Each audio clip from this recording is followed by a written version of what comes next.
Hello সবাই, কেমন আছো? আশা করি অনেক ভালো আছো। আমরাও ভালো আছি। তো এটা হলো পুজো দেওয়ার দিনের সকালবেলা তারাপীঠের। তো ঘুম থেকে উঠে আমি ব্যালকনিতে এসে দেখছিলাম যে ওয়েদারটা কীরকম। বেশ ঠান্ডা ঠান্ডা ছিল, কিন্তু অনেক রোদ ছিল। তারপর তাড়াতাড়ি স্নান করার ছিল, রেডি হয়ে বেরোনোর ছিল। কতটা কি ভিড় হবে সেটা তো আগে থেকে জানতাম না। যদিও আমরা ভিআইপি মানে গেটেই যাব আর কি, অত ঘন্টা লাইন দেওয়া পসিবল না।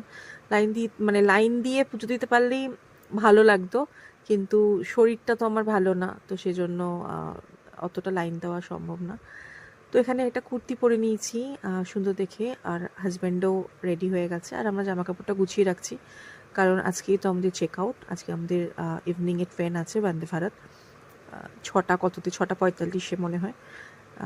তো তাড়াতাড়ি করে এখান থেকে বেরিয়ে পুজো দিয়ে কিছু খেয়ে তারপর কিছুক্ষণ রেস্ট করে তারপর বেরিয়ে যাব।